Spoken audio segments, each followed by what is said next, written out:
Good morning বন্ধুরা, তোমরা সবাই কেমন আছো? আশা করি বন্ধুরা তোমরা সবাই খুব ভালো আছো। বৈশাখী দাস ব্লগকে অনেক অনেক স্বাগত। এই দেখো বন্ধুরা, আজকে ভীষণ ঠান্ডা ছিল, তাই স্নান একটু দেরিতেই করেছি। স্নান করে একদম এই দেখো সবজি নিয়ে বসে গেছি, সবজি কাটতে। আর তোমরা দেখতে পাচ্ছ এটা ঠান্ডার সময় পালং শাক হয়েছিল আমাদের বাগানে, তাই পালং শাক তুলে নিয়ে এসেছি। পালং শাকগুলো কেটে নিচ্ছি। আর আজকে ভীষণ ঠান্ডার মধ্যে মৌসুমটা দেখো কেমন, একদম কুয়াশা। বাইরে দেখো অন্ধকার অন্ধকার ভাব, একদম মানুষজন কিচ্ছু দেখা যাচ্ছে না, কেমন কুয়াশা দেখো।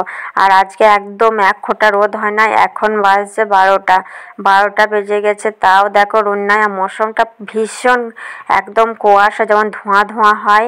বাইরে মানুষজন কাউকে দেখতে পাওয়া যাচ্ছে না গো। আর এটা তাও অনেকটা দূরে, মানে নিচেতে নেমে উঠোনের মধ্যে তুলেছি ভিডিওটা, তাই দেখো। আর যদি সামনে যে সাইডগুলো খামার দিয়ে যায় তাহলে তোমরা দেখতেই পাবে না। আর এত ঠান্ডার মধ্যে ভাবলাম আড়াতে যখন পালং শাক হয়েছে, চলো পালং শাক চাটি নিয়ে আসি। তাই এই দেখো পালং শাক নিয়ে এলাম। আর পালং শাকগুলো ভীষণ দেখো সুন্দর লাগছে, বেশ সবুজ সবুজ। আর মৌসুমটাও সেই রকম একদম ঠান্ডা মৌসুম। আর স্নানটা করে ঠান্ডার অতটা লাগে নাই। আমি ভাবলাম চলো বসে বসে শাকগুলো বেছে নিই, তাই আমি শাকগুলো একটা একটা করে বেছে নিলাম।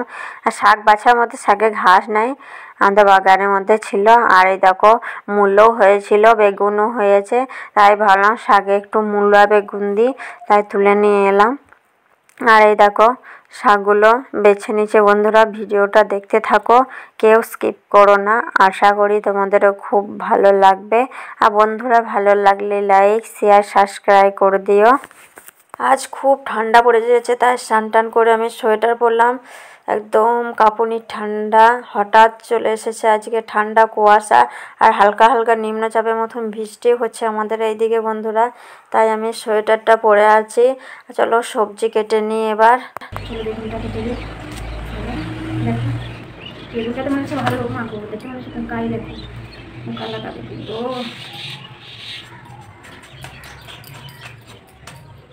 বেগুনগুলো কেটে নিই। ছোটো ছোটো করে কেটে দিলে ভালো, গল্প দেওয়া হবে শাকটা, সেজন্য বেগুনগুলো ছোটো ছোটো কেটে নিচ্ছি। বেগুন দিয়ে দিলাম, গাছগুলো দেবো। মূলটা দেখো গাছ ছোটো তুলেছি, ছাড়িয়ে দু টুকরো করে না,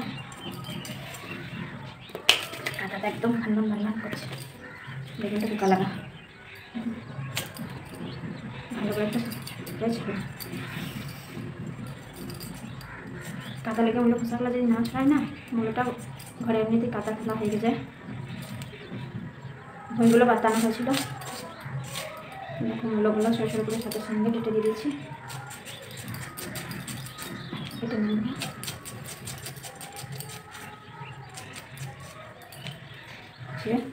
দেখো বন্ধুরা শাক মূল্য বেগুন সব কেটে দিলাম। চলো কাটা কমপ্লিট।